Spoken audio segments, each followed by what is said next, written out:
Chapter 2, Enduring for Dreams. Eric's Thoughts. After a long night on the road, we were nearing our first destination. We couldn't sell at the big markets dominated by wealthy farmers with vast fields, so we had no choice but to travel farther to smaller towns, hoping to sell enough to make a living. After 6 grueling hours, we reached the first town. We had 1 hour to roam the market and hawk our vegetables.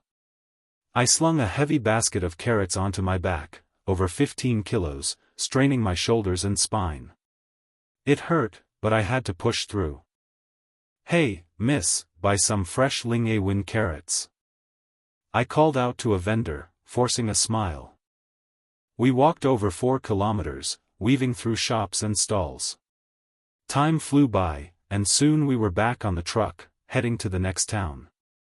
I dozed off, lulled by the rumble of the engine, only waking when Cardo, our driver and group leader, banged on the truck's side. We'd arrived at our second stop. The market was alive with noise and light, its high roof towering over us. This was one of the city's biggest hubs, where vendors bought produce to resell across town.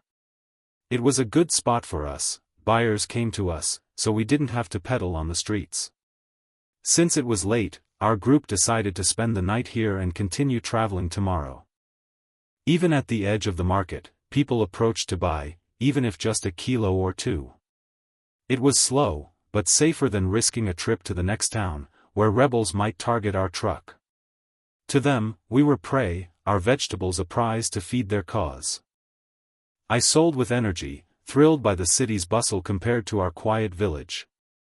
My first basket of carrots sold out in an hour, and I rushed to grab another from the truck. But as I stepped back toward my spot, my knees buckled, and I collapsed to the ground. "Huh?" I gasped, confused. Did I trip? Was I pushed? My legs felt weak, unsteady. Cardo saw me and frowned, his voice sharp. "Don't push yourself, kid. You're too young to ruin your body." Cardo was always gruff with me. He didn't want me here, only agreeing because my parents begged him. He thought kids slowed the group down, a burden. I couldn't afford to look weak in front of him, or he might not let me come again. I flashed a grin, ignoring his words, and got back to selling. There were still buyers, and I couldn't waste time. The night was short, we'd head to another market tomorrow. I sold 4 baskets before the crowd thinned out. Exhausted, I climbed onto the truck to rest with the others. I pulled out the plastic bag where I kept my earnings, a wide grin spreading across my face as I counted the money. It was enough to help my family, to keep us going. I tucked it into my rabbit-designed wallet, a gift from my sister, imagining my parents' proud smiles when I got home. Then my stomach growled. "I'm starving," I muttered. I hadn't eaten all day. I didn't think about food much, maybe I wasn't used to it. All I had were the boiled carrots my mom packed. I grabbed a white bag from a basket, sprinkled salt on a carrot, and ate. It was my breakfast, lunch, and now dinner. My companions on the truck grimaced, finding it strange, but I'd grown up on carrots. To me, they were delicious. Still, carrots couldn't fill me up. I felt weak, my stomach aching for something heavier, rice, meat, anything. "This hunger's killing me," I groaned, clutching my stomach. The pain was sharp, like my insides were eating themselves. Cold sweat trickled down my face, and dizziness crept in. I tried closing my eyes, willing myself to sleep, but the hunger wouldn't let me.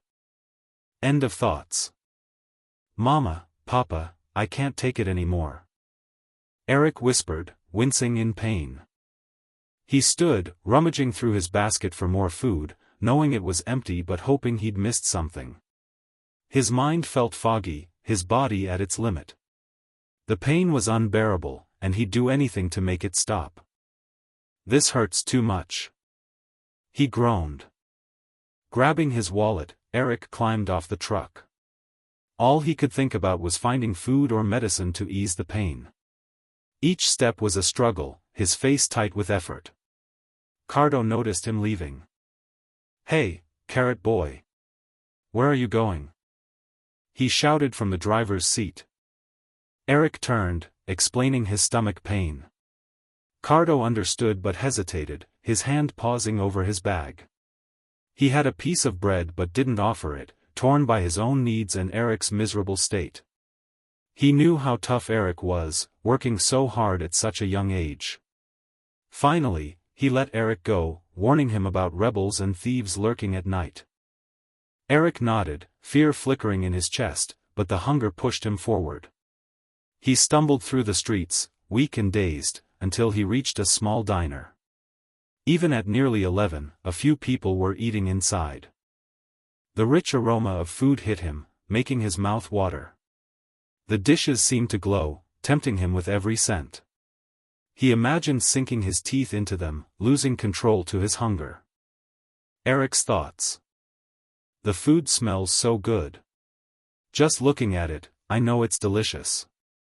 This is what I need to stop the pain. Something feels wrong, but I don't care anymore. I just want to eat. A faint voice echoed in my head, calling my name, urging me to stop. Was it my imagination? I didn't know, but it felt like I was forgetting something. Every time I hesitated to point at a dish, my stomach twisted, reminding me of the hunger. I was confused, maybe it was the hunger clouding my mind. I had to eat to think clearly. Why should I hold back? I'm starving. I could die if I don't eat. But then I saw the prices next to the dishes. I couldn't read everything, some were in another language, but the numbers were clear. 60 pesos for rice and a dish?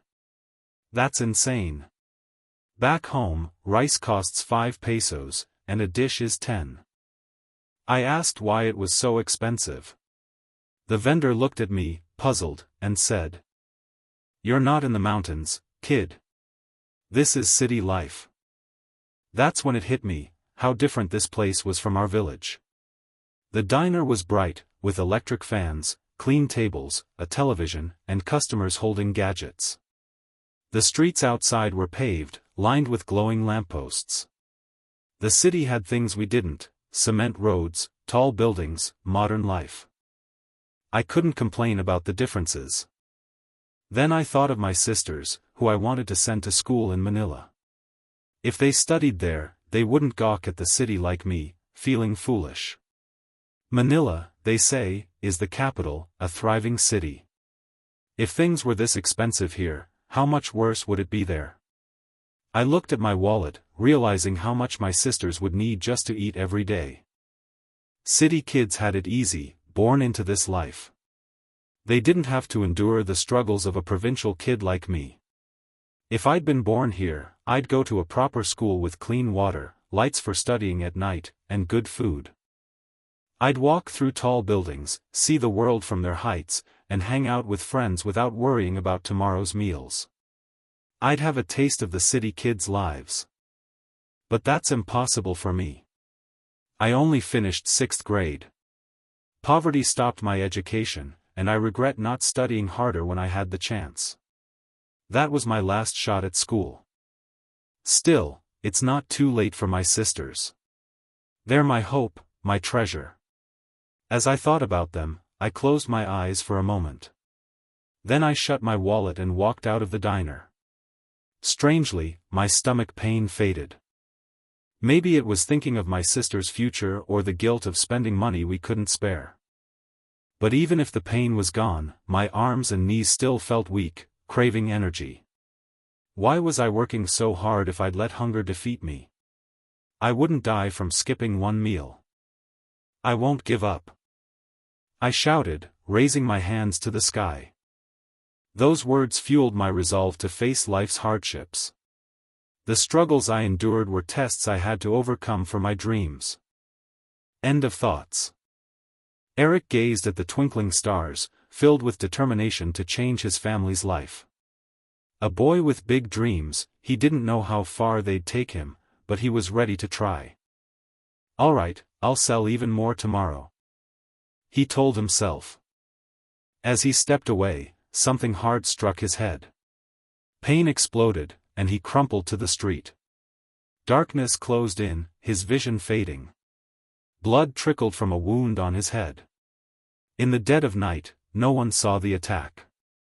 The thieves who robbed him vanished, leaving Eric sprawled on the ground, helpless. End of chapter 2.